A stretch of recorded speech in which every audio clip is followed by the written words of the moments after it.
Welcome back to Maryland Today. Join me this morning. Always a pleasure to have her here. And first time back of the new year, Yes. Deanna Booker, financial expert and spokesperson and manager of community outreach and communications at Consumer Credit Counseling Service of Maryland and Delaware. Deanna, thanks for coming by. Jeff, thank you for having me. Happy New Year, I guess. I mean, I know we're a Happy couple New weeks into Year. it, but I haven't seen you yet, so I feel like I should say Happy New Year. Happy New Year to you, too. And this is the time of year when a lot of people make resolutions, and one of those resolutions that seems to always pop up is about finances here. Why are financial resolutions so popular? Well, I think that most of us would agree that how we manage our money helps determine our quality of life, kind of. It affects us on so many different levels, everything from where we live to what we can afford to do to how we get along with our loved ones. So I think the uncertainty that we've faced in the economy these past few years has also made us more cautious, about how we handle our money and the things that we're doing. We recognize the financial decisions that we make now can affect us for years to come. So I think these factors combined with increased access we all have to information, it's all just empowering us. I think it's about empowerment to make personal changes and sort of take control of our finances. How many people would you say, if they were surveyed about their New Year's resolutions for 2014, are hoping to make changes in how they handle their personal finances? Oh my gosh, it varies. And you can look at all these polls that are out there. But there's one that's really interesting. It was Fidelity Investments' New Year's resolution study. 54% of the people who took part in that poll for 2014 said they plan to make changes in their financial habits this year. That's the highest number since they started doing that poll 5 years ago. So that's huge. So I think a lot of folks have that mindset.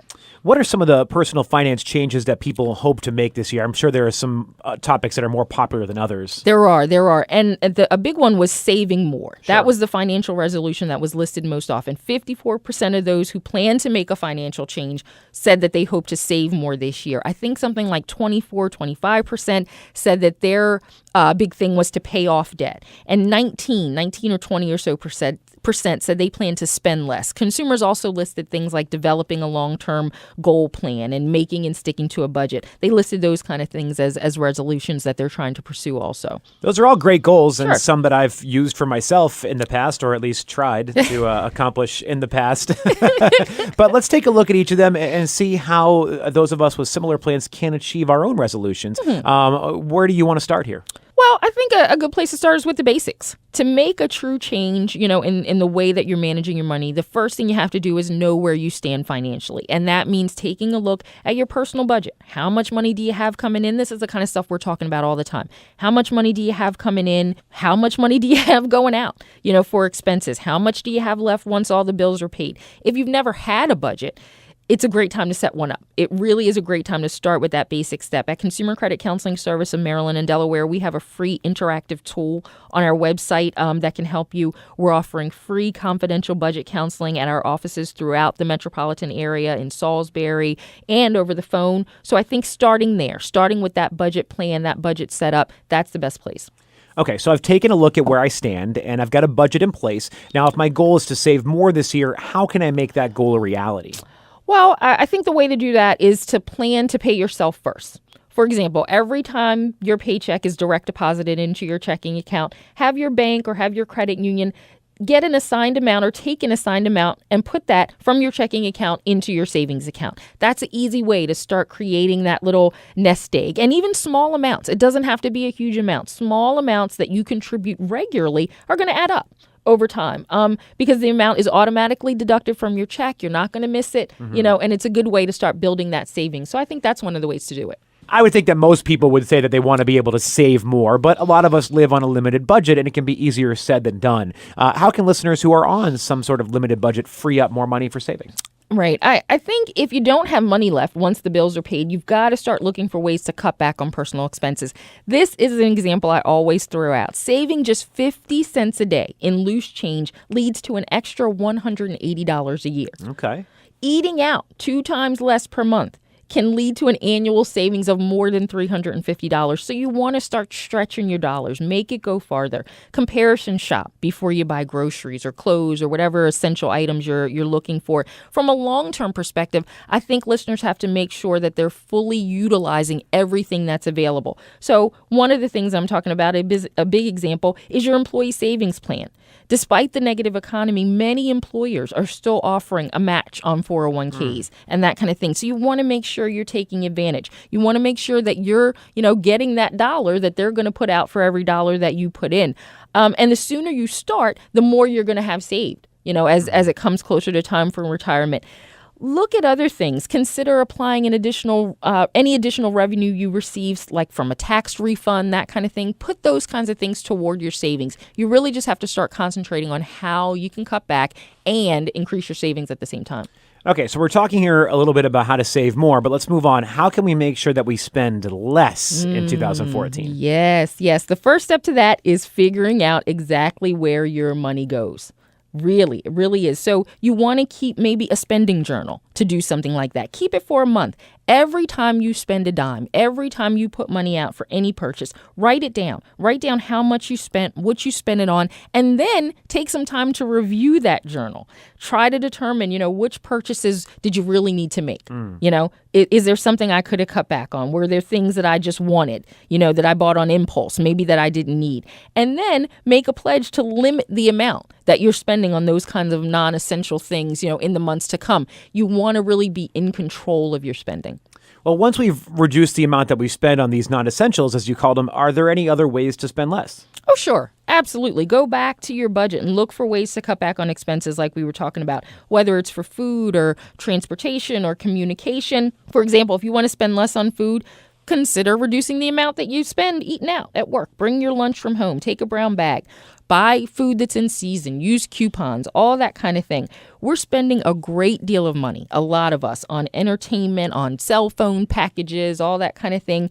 If you currently are subscribing to cable channels or satellite or whatever it might be, consider cutting back on those. Do you really need 500 HBOs? How can we cut back? Look for phone plans that are going to provide you with the best value, but that don't, charge more for extra texting or extra data or whatever it is. We just have to start thinking about those common things that we're spending money on that we maybe might not realize really how much we're spending and figuring out how we can scale it back. A problem that I think a lot of people have, and probably one of the big reasons why spending less and saving is always a resolution at the beginning of the new year, is that people spend too much around Christmas. If I went a little overboard at Christmas, how can I make sure that I pay off what I owe? Yeah, I want to encourage everybody to make 2014 the year that you get your credit card debt under control once and for all. This is the time. By paying down your balance, you're going to have more left to pay the bills that really matter, and you're going to have more for saving. Over time, that's going to improve your credit, improve your score. So if you went overboard, during the holiday time, now is really the time to jump on figuring out how you're going to get those balances down. If you qualify, you might be able to transfer, your current credit card balance to a card with a lower, even with a 0%, introductory interest rate. The thing is, you want to avoid making new charges with that card. Even if you can't get something like that, even if you aren't able to qualify for something like that, don't give up. Really, really stick to your guns. Strive to pay more than the minimum, monthly. So you just want to make this the year that you get that debt under control. So you just have to continue to look for ways to increase your income, reduce your spending, so you have more to put towards getting those bills down. All right, so what recommendations do you have for listeners who are seriously in debt and have tried unsuccessfully to get their finances back on track? Well, if you've tried to work with your creditors and if you still haven't been able to get your debt under control, it might be time to ask for some outside help. But before you call and make an appointment with an outside agency, do your homework. Make sure they're reputable. Before you enroll with the debt management group, ask a lot of questions. How long has the agency been in business? Does it belong to a national trade organization like the National Foundation for Credit Counseling? Those kinds of organizations set high standards and they require their members to be accredited. So is the place you're considering involving yourself with, do they belong to an organization like that? Does the agency charge fees for setting up or for maintaining your account? Are its counselors trained and certified? You need to know all that kind of information before you decide to go with someone. I've definitely seen this before. I hear about organizations who say they can negotiate with your creditors and, bring down your debt so you owe pennies on the dollar. Yeah. Does it make sense to seek help from one of these debt settlement companies? The truth is, most debt settlement companies are for-profit organizations. This means that they may charge a large fee for their services. There's some unscrupulous debt settlement companies out there, and they're often advertising that they can negotiate reductions of 50% or more, on the debt that you owe.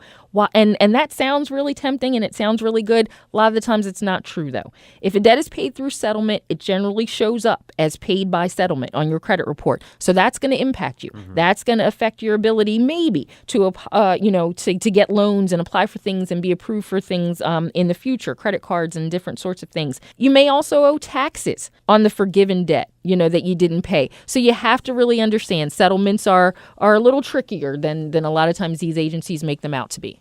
Well, why don't you tell us a little bit about CCCS of Maryland and Delaware's credit counseling program? Absolutely. Consumer Credit Counseling Service of Maryland and Delaware is a nonprofit agency. We've been in business since 1966, and we help thousands of clients deal with their budgets and pay their debts every year. We are offering free, confidential advice. We're affiliated, again, with a trade organization, like I mentioned before, the National Foundation for Credit Counseling, independently accredited by the Council on Accreditation. This means that we're required to maintain those rigorous quality and professional performance standards. And I know it sounds like I'm blowing a really big horn here for us, but I am, because it's important. It really is. You really have to know that about an agency. All of our counselors are trained and certified. And when they're going through a session with a client, they're really helping clients figure out where they stand financially, helping them set up budgets and review their repayment options. What are the best situations? What are the best opportunities, for clients? What's going to be the best things to help them get back on track? And they put them in contact. We put them in contact with other services, other community organizations who might be able to help them. If clients need extra help, dealing with their debts, they might qualify for a low-cost debt management program, which we're providing them some structure, a plan to help pay their debts back and get their bills paid down, provide them with the additional support that they need. I know it sounds like I'm horn tooting, but it's because I am.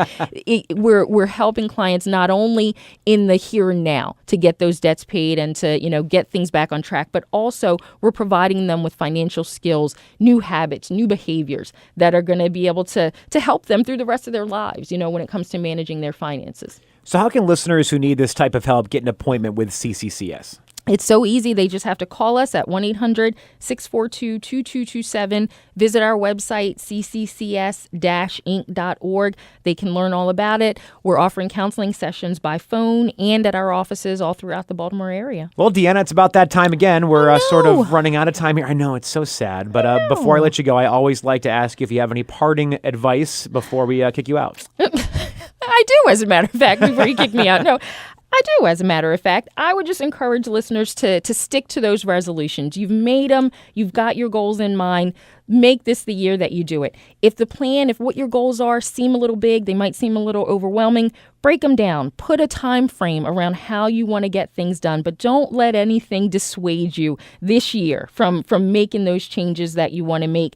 Revisit your resolutions often. Make sure you're still on pace to get them done. I think it's all about the more you know. The more you know about yourself, about your financial situation, the better chance you have to really make these changes and really go from them and grow from them. So take advantage of all the resources that are out there that we offer. You can visit our site, cccs-inc.org. Call us at 1-800-642-2227. But don't give up. Don't give up. Make this the year that you do it. Well, Deanna Booker from CCCS of Maryland and Delaware, always a pleasure to have you here. Thank you so much for all this wonderful information. Thank you for having me. And thank you for joining us this and